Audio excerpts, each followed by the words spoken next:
العزیز الحکیم. العزیز کا معنی رب کریم غالب ہے. لفظی ترجمہ تو ہوتا ہے پیارا ہے. جو پیارا ہو نا وہ اپنے پیار کی وجہ سے سب پہ غالب ہوتا ہے. اور رب کریم پیارا یہاں معنی غالب ہے کہ اللہ رب العزت غالب ہے. اللہ کسی سے مغلوب نہیں ہے. آپ رب کو یوں نہ سمجھیں کہ اللہ کسی سے مغلوب ہے. اللہ کی طاقت بے حد و بے انتہا, رب کی قدرت بے حد و بے انتہا. نہ اللہ رب العزت کے لیے اس طرح کی کوئی ابتدا ہے جسے ہم ابتدا سمجھتے ہیں, نہ اللہ کے لیے اس طرح کی کوئی انتہا ہے جسے ہم انتہا سمجھتے ہیں. یوں نہیں ہے. رب العزت ازل سے ہے, ابد تک ہے. نہ اللہ کے لیے ازل ازل ہے, نہ ابد ابد ہے. العزیز وہ سب پر غالب ہے, اس پر کوئی غالب نہیں آ سکتا. یہ نہ سمجھیں کہ وقتی طور پر کوئی جابر غالب آ گیا ہے, کوئی ظالم اپنے ظلم, اپنے پیسے, اپنی دولت, اپنی وجاہت کے بلبوتے پر غالب آ گیا ہے تو اللہ پر غالب ہے. جی نہیں, ایسا کچھ بھی نہیں. کوئی مولوی, کوئی عالم کہہ دے جی میں اپنے علم کو یوں بیان کروں کہ اللہ پر غالب, جی نہیں. رب کریم کا علم ولا یحیطون بشیء من علمہ.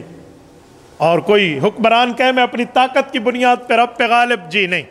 وہ شداد نے بھی اللہ کے اتھارٹی کو چیلنج کرنے کا کہا تھا, ابھی ایک پاؤں اپنی جنت میں رکھا تھا, دوسرے پاؤں رکھنے کی نوبت نہیں آئی تھی, موت آ چکی تھی.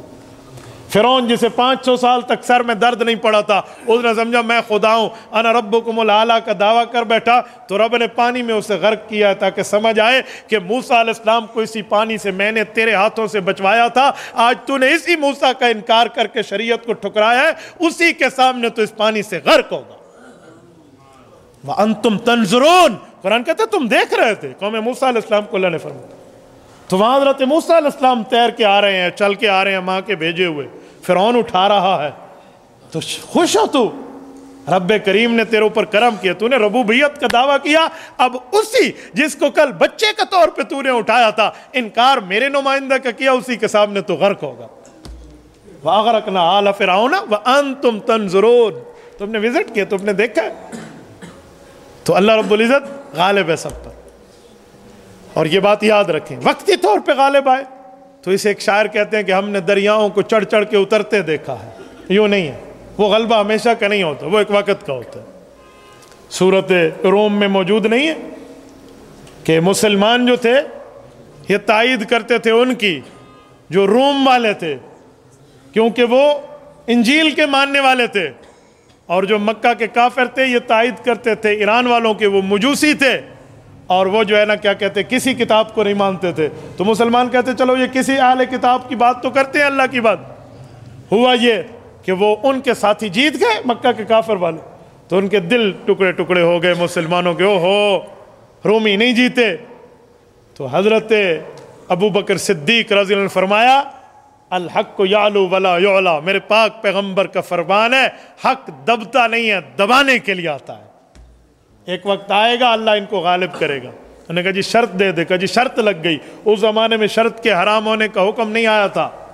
100 اونٹوں کی شرط حضرت ابو بکر صدیق نے لگا لی, رسول اللہ صلی اللہ علیہ وسلم کی تائید سے لگا لی کہ ابھی تو حرمت کا حکم ہی نہیں ہے. عین اس وقت جب جنگ بدر فتح ہو رہی ہے, عین اس وقت رب کریم کی آیت اتر گئی تھی اس وقت کہ فی بضع سنین للہ الامر من قبل ومن بعد ویومئذ یفرح المؤمنون. ایک وقت آئے گا آپ دیکھو گے کہ مومن کیسے غالب آتا ہے. آپ دیکھنا مومن کیسے خوش ہوتا ہے. یعنی صحابہ کرام کی بات کی, آپ کے تائید کنندگان اہل کتاب غالب آئیں گے. اور ہوا وہی ہوا. وہ کیا ہوا؟ غلبت الروم فی ادنى الارض وهم من بعد غلبهم سيغلبون. کہ اب تو ہارے ہیں, کچھ دنوں بعد دوبارہ جیتیں گے. کافروں نے کہا نہیں جیتیں گے. ابو بکر سے 100 اونٹ کی شرط لگی, عین جنگ بدر کی خوشی آئی, اور اس دن یہی خبر آئی کہ رومی جیت گئے. کہا جاؤ لے آؤ, اب اس سے 100 اونٹ لے کر ہم بغیر ثواب کے اللہ کے راستے میں دے دیں گے, کیوں تو اب شرط منع ہو چکی ہے. لہٰذا کوئی ایسا پیسہ آئے جائے جو حلال کے زمرے میں نہ آئے, اسے اللہ کے لیے غریب کو دیتے ہیں, لیکن ثواب کی نیت اس پہ نہیں کرتے. تو العزیز, اللہ یوں غالب ہے, اللہ اپنے کام کو کر کے دکھاتا ہے. اور چوتھی صفت الحکیم, حکمت کا کیا معنی؟ رب کریم ہر وقت اپنی طاقت کا اظہار کر دے, یہ اللہ کی حکمت کے مطابق کام ہوگا, جیسے چاہے گا ویسے کرے. آپ کوئی بندہ کہ اللہ کی اتھارٹی کو فلاں نے چیلنج کی ہے, رب کریم کے ساتھ فلاں معاملات کیے تو اللہ یوں کیوں نہیں کرتا؟ تو فرمایا اللہ کی حکمت ہے. اور کچھ حکمتیں ایسی ہوتی ہیں, کچھ کیا اکثر حکمتیں ایسی ہیں جو مخلوق کی سمجھ میں کیسے آئے, بھئی وہ مخلوق ہی کیا ہے جو خالق کو ادراک کر لے، خالق تک پہنچ پائے، تو مخلوق کبھی خالق تک ادراک کے معاملے میں نہیں پہنچ سکتی، بس اللہ کا فیصلہ ہے جیسے بھی ہے۔ تو رب کریم کی بات کو مانو، وہاں ہم یہ نہیں کہہ سکتے کہ یہ معاملہ کیا ہو گیا ہے، جی یہ مسئلہ ہے، یہ مسئلہ ہے، یوں ہوا ہے، یوں ہوا ہے۔ کچھ لوگ حکمتوں پہ بات کرتے ہیں، قاسم العلوم والخیرات، بانی دارالعلوم دیوبند، حجت الاسلام والمسلمین، حضرت امام مولانا محمد قاسم النانوتوی، اللہ اس کی قبر پہ کروڑوں اربوں رحمت نازل فرمائے۔